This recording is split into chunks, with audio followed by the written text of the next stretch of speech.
So, independent archaeologist Kelsey Reese is going to talk to us about agency of access, public architecture at Mesa Verde National Park. Community centers such as great kivas, reservoirs, great houses, plazas, towers, and other facilities have been defined here as public architecture. And the placement of these community centers on the landscape can help us to understand how the surrounding population may have accessed these public features, both visually and physically. And the production of public architecture suggests forethought into the level of visibility and accessibility to each feature. And Kelsey's paper will extrapolate and quantify that thought process through examining the placement of both habitation sites and public features. And Kelsey's study has developed an accessibility metric that measures the ease of travel from habitation sites to contemporaneous public architecture. And through this study, changes in accessibility to public architecture at Mesa Verde can be observed and suggest how communities may have responded to social, cultural, and environmental changes from AD 600 to about 1280. So, Kelsey, thank you very much for being with us today. All right, thank you for having me. So I'll just let you know when to advance the slide. Yes, please. Okay. So, using architecture as an investigative data set in archaeology allows the researcher to move beyond the scope of the individual household and attempt to tease out larger patterns of behavior across a landscape. Spatial data allows analyses of patterns, costs, visibility, distributions, and land use. And when these analyses are coupled with population data and an understanding of social, political, and environmental trends through time, we can model and quantify choice by prehistoric agents. In this paper, we use the placement of public architecture on the landscape in relation to contemporaneous habitation sites in Mesa Verde National Park to assess accessibility, visibility, and changes in these characteristics from AD 600 through 1280. Next slide, please.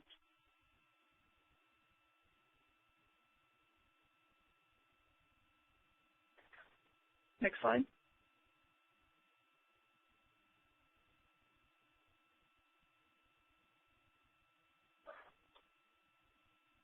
Is it not going?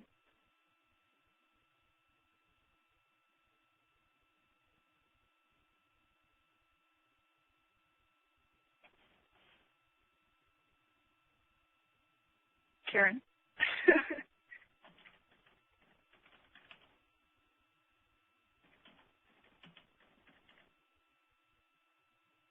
There we go. Okay. This is a close-up of the Mesa Verde landform with the extent of the park. We limit the sites used in this project to the borders of the park, and this is for a few reasons. The northern VEP study area extends beyond these borders and includes site data to the north and east of the park off of the Mesa Verde landform. But the archaeological coverage outside of the park is not nearly as complete as the essentially 100% survey coverage assumed within the park, virtually unique for such a large area. And we don't have any information to the south and west of the park's borders. So even though the border we're using is completely arbitrary, at least it's well established. Next slide, please.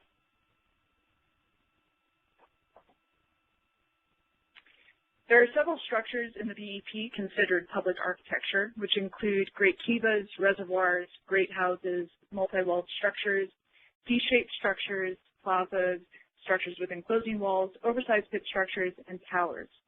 For this paper, however, we are focusing on the access to great kivas, reservoirs, great houses, plazas, and towers in hopes of covering the widest range of accessibility and visibility in Mesa Verde through its occupation.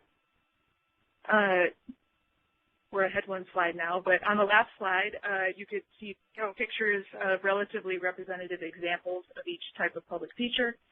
For this project, the height above ground for each structure is standardized. So we use 2 meters for great kivas, 2 meters for reservoirs, 7 meters for great houses, 0 meters for plazas, and 7 meters for towers. And next slide, please.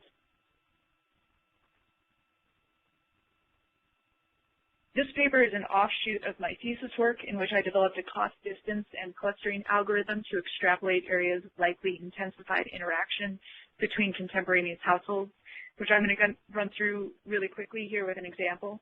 What you see on the screen is all habitation sites that were occupied from AD 1225 to 1260. I ran a cost distance and clustering algorithm to group these sites based on similarity of shared land cells within a given extent. Next slide. This produced clusters of sites which represent areas of likely intensified interaction or perhaps communities. Through this process, the clustering algorithm chose exemplar points from the data set, which are the sites that best represented all other sites within the cluster based purely on similarities in travel cost with all contemporaneous households to the surrounding landscape. And I want to emphasize that only sites with a habitation component were included in this analysis, and sites recorded with a purely public component were not included. Next slide, please. An unexpected result of this analysis was that many of the exemplar sites fell within recognized community centers, and these are shown in red on the screen. Community centers are generally distinguished from other habitations by their size and typically house various types of public architecture. Next slide. As you can see by the red line in the top graphic, a community center is chosen as the exemplar on average about 20% of the time. And the yellow line represents the percent of households that are within community centers in relation to the total number of households for a time period. The relationship between these two numbers is perhaps representative of the changing degrees of social inclusion that waxed and waned through time. Within those community centers that were chosen as exemplars, we also have varying frequencies of architectural features. The stacked bar plot shows the frequency of public architecture by type within community centers that were chosen as exemplars through time. Next slide. The archaeological landscape we see today is a palimpsest of artifacts and architectural features that were used, abandoned, and sometimes reused through time. And tackling this data can feel overwhelming. Furthermore, as with most everything in archaeology, we must infer use, importance, activity, and longevity of these architectural features based on a myriad of informed assumptions. With this in mind, however, we must remember that the placement of architecture on the landscape is the direct result of a deciding agent. The production of architecture large enough to require an investment in labor and community organization, we can assume, was a planned event performed with intent. Public architecture in the Mesa Verde landscape is a physical representation of social organization and active choice by individuals to participate in community labor events to produce areas of public gathering or use. The access to this architecture by the contemporaneous population, however, is not necessarily equal among all households. The decision to place a public good in a certain space would have inherently increased accessibility to a specific subset of the population while inhibiting access to others.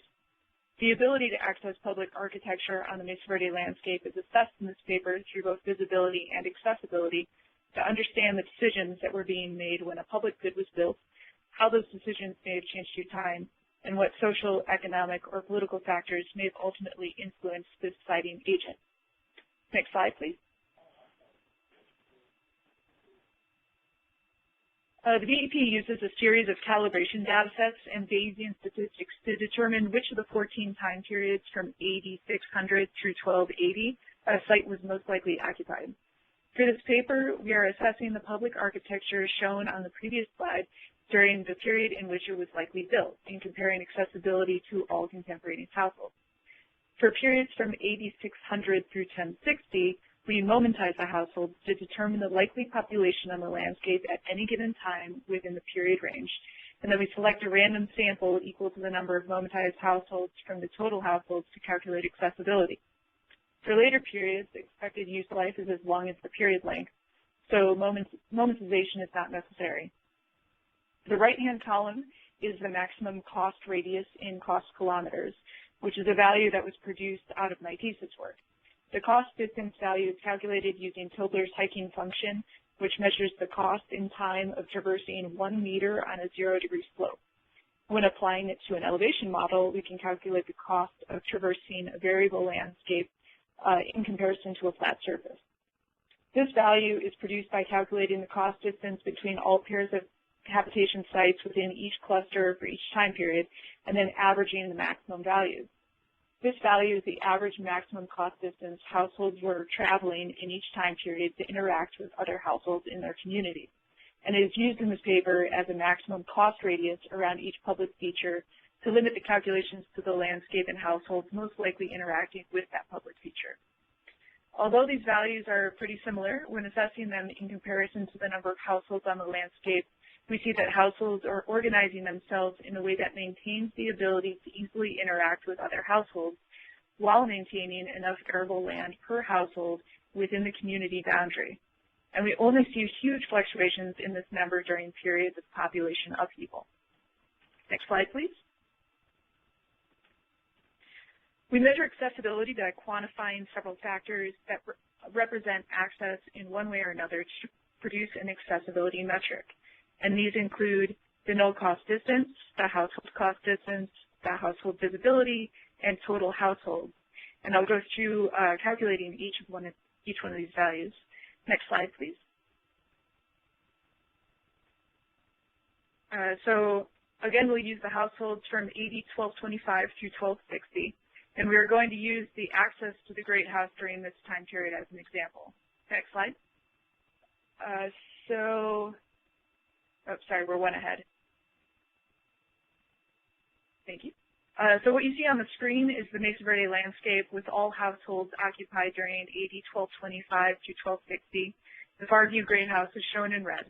To calculate the null cost distance, we select all cells whose cost to the public feature falls within that maximum cost radius, which in this time period is 1.521 cost kilometers. Next slide, please. This leaves us all cells within that cost radius, and then we calculate the null cost distance of reaching the public feature from a random sample of those cells. So if the public feature were placed randomly within this area with no regard to the placement of its existing population or other built features, the null cost distance values and those calculated from the actual habitation sites should be equal. So the average cost distance from a random sample of cells within this radius is calculated, and this gives us the null cost distance value. Next slide. The household cost distance value is then produced by calculating the cost distance from all habitation sites within this radius to the public feature along their least crossed path. Next slide. This is used to quantify the physical cost of participation and use of the public feature. So the higher the cost to reach the feature, the smaller the accessibility value. Next slide. The household visibility uses a viewshed algorithm to determine whether or not the destination architecture is visible from the household of the traveler. As I mentioned before, the height of the destination architecture varies based on its type, but we assign Great Houses a height of 7 meters, and the traveler is given a height of 1.6 meters. So the visibility analysis calculates how many of the households within this radius can see the Great House from their room block. The reasoning behind this metric is to understand the degree of social knowledge that must exist within the household to participate in the public feature. If there is no knowledge of a public feature and the feature is not visible, the household is less likely to participate. However, an increase in visibility of the public feature would make it more likely for a household to participate even if no previous knowledge of the public feature existed. So the higher the visibility value, the more accessible the public feature. Next slide. And finally, the total households is just the total number of households that fall within the maximum extent radius. Next slide, please. This process is done for each public feature in each phase to calculate access. For this paper, we produce an accessibility metric that is equal to the null cost distance divided by the average household cost distance multiplied by the percentage of households that can view the public feature. This is done in an effort to produce one number to represent access. The metric will be closer to 1 if the cost traveling to that feature is low and the proportion of households able to see the feature is large. and the accessibility value will be closer to 0 if the travel cost is high and the visibility proportion is low. Next slide. The accessibility results for each type of public feature within a given time period were averaged to get an idea of overall access by feature through time. On the screen is the average access to great kivas, great houses, reservoirs, plazas, and towers. Most of the results are what could be expected. We see a general decline in accessibility through time as aggregation and violence increase in the region, including a sharp decrease in accessibility to great kivas, plazas, and towers in the 1100s.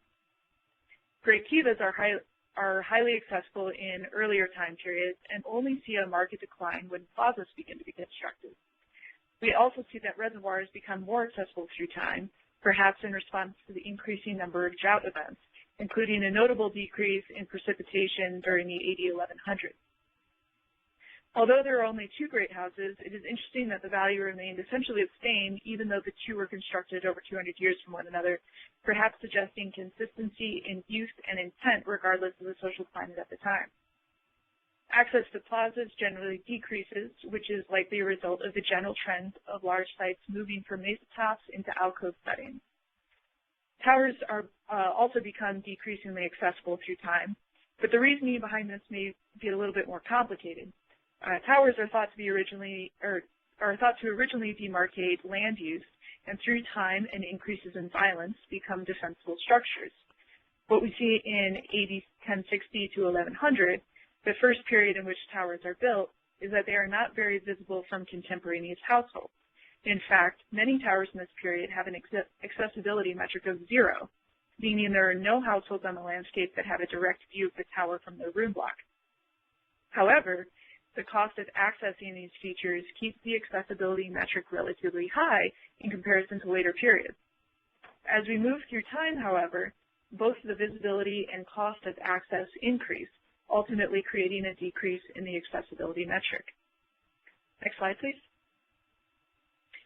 And then we can average these values through time to get a general idea of the changes in placement of public features and the shift in accessibility that occurs due to these changes. Next slide. So future studies should disaggregate the cost of access and visibility to better understand and examine how these 2 metrics relate to one another through time. We can also examine how the presence of public architecture affected the settlement patterns of future households, since in many cases, these public features likely functioned longer than the period in which they were built, perhaps showing that households were drawn to a certain area because of the presence of public features.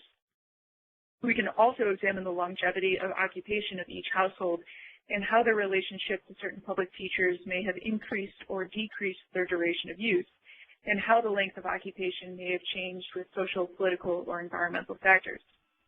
Future study could also examine higher order social communities beyond the scope of the daily interacting household and focus on the reach of public features in the social sphere. By quantifying the labor involved in producing public features and the households needed to produce them, we can map the households most likely to have been involved in the production of those public features. And next slide, that's all I got. That's it. Thank you. Well, I mean, towers were used, I think, for several purposes through time. So, you know, whether they were, or when they were initially built or built later, they just ended up kind of littering the landscape. And there's a smaller labor cost involved, I think, in producing a tower versus something like a great kiva or a great house.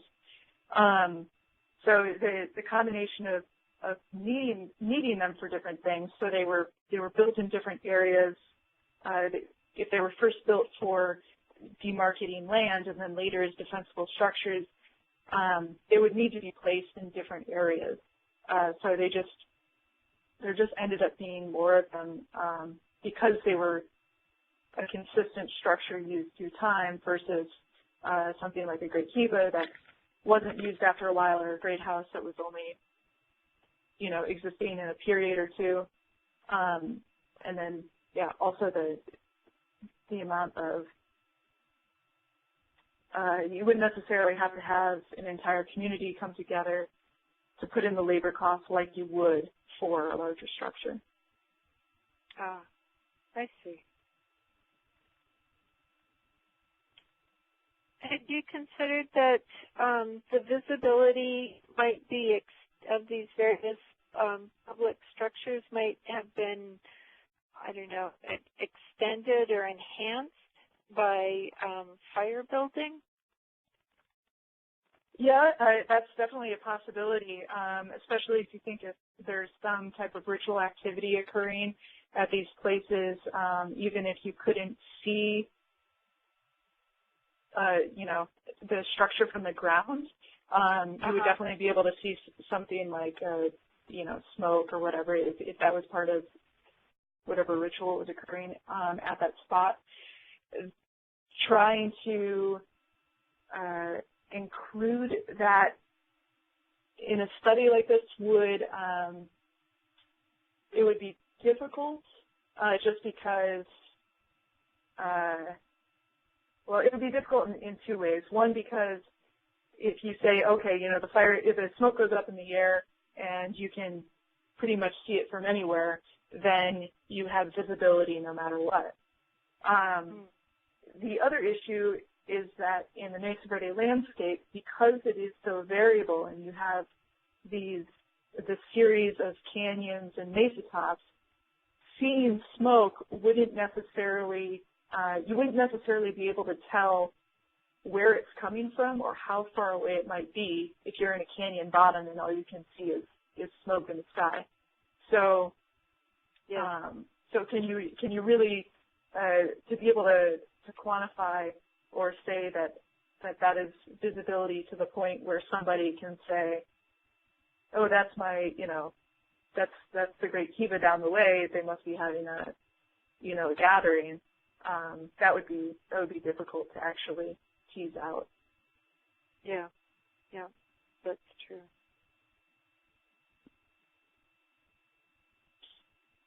So, what are your future plans for this research? Well, with this, I think there are plenty of future studies that can be done. I think, you know, when I did this study, I created a program that basically did all the work for me and chugged out the results. So separating out the cost of traveling versus the visibility costs, and then kind of plotting those against each other and see how those relate for each structure through time would definitely be an improvement. The visibility can also be refined in the sense that I was just calculating somebody, you know, standing at their household if they could see a public feature or not. But, you know, there's a lot of movement in this landscape, so even as you're going about your daily routine, you would end up seeing these structures and running into them and having some type of social knowledge of them. So expanding the visibility to not be so, I don't know, small. Just to get a better idea of the realistic environment that these people were interacting in and living in. I think that would greatly improve it.